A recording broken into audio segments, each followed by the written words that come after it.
Deep learning is extremely fascinating. From recognizing and classifying images to even generating dreamlike hallucinations, deep learning does it all. When I learned about this topic, I was constantly bombarded by extremely complicated mathematical equations and numerous terminologies filled with acronyms that sounded like the Pokemon equivalent of deep learning.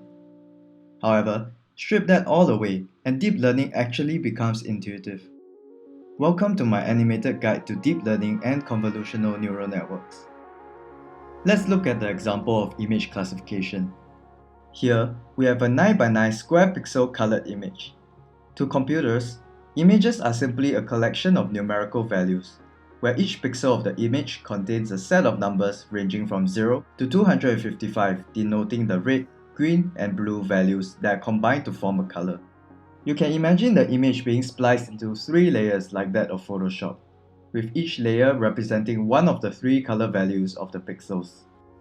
For starters though, we will simplify things by using a black and white image of a tick. Instead of 3 layers, we have one which represents a dedicated black and white channel. Black will be denoted by -1, while white will be denoted by +1. Now, if we want to classify images of ticks and crosses per se, we need to first do some processing with the input. As computers are very literal beings, making comparisons is a difficult task. In the case of images, even the slightest change can cause them to misinterpret it. Here we have 2 of the same ticks, translated downwards by merely 1 pixel. We can clearly still recognize the tick, but to the computer, that isn't the case due to the mismatch of pixels. Scaling, rotating, and other forms of image manipulation can also result in this. The obvious solution would be to create a way for the computer to have some form of spatial awareness. This is where the convolutional neural network comes into play. It does this by matching small sections of the image instead of taking it as a whole all at once. This brings us to the first step known as the convolution step. The main purpose here is to extract the key features from the input image. Just like how we recognize dogs and cats from their generic outlines, for example, we can train deep learning models to identify key differentiating characteristics between objects we want to classify as well. To detect features, we need something called a filter. A filter is just the numerical representation of a pattern. From this, we can see that this defines the pattern of the stem of the tick. Starting from the top left-hand corner, this filter tries to find a match with the feature it has.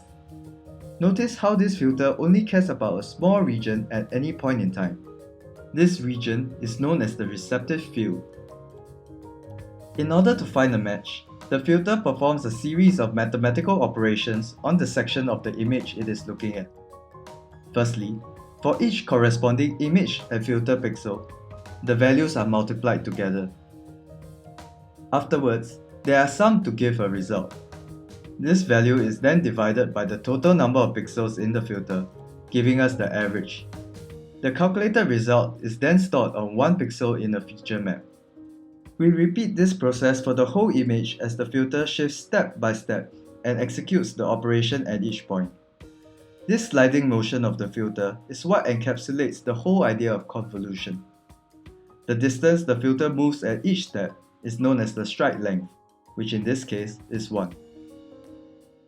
At this point, you might be wondering, what is the significance of the feature map?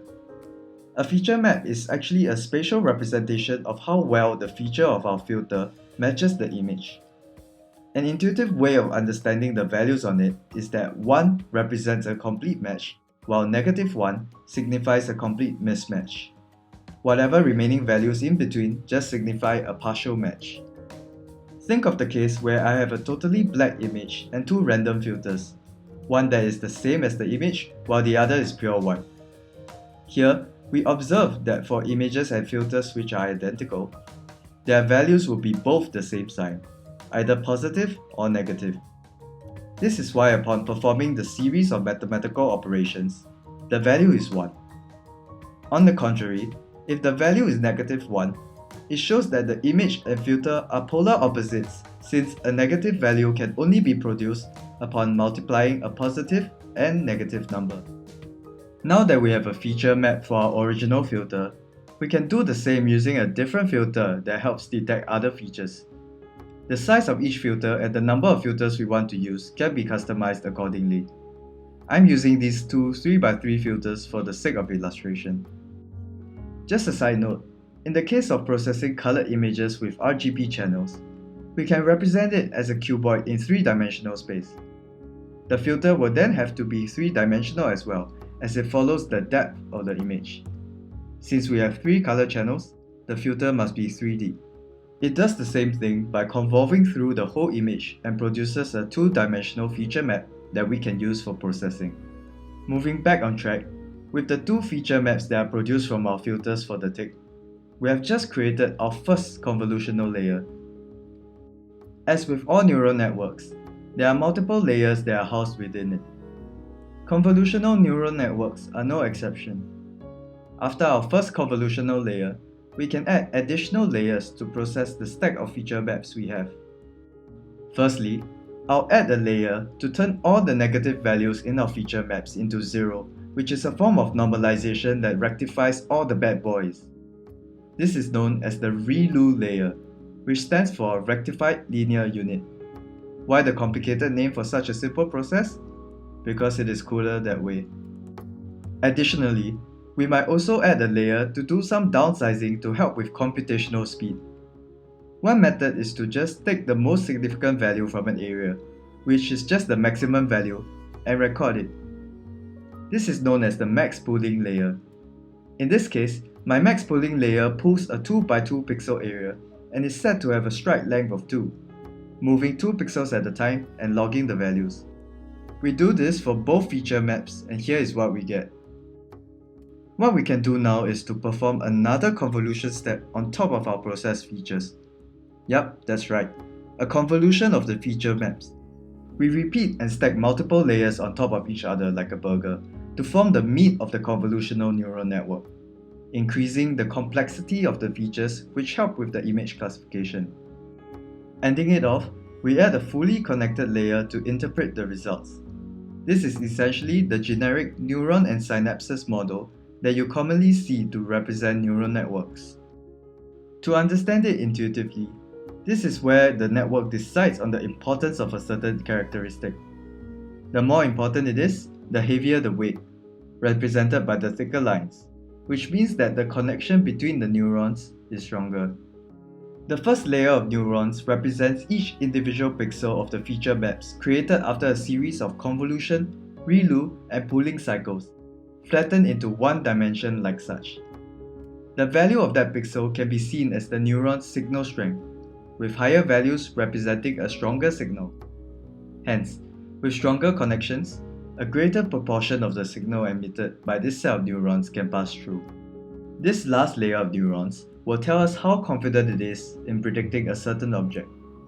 The activation of these neurons is based on the strength of the signals it receives.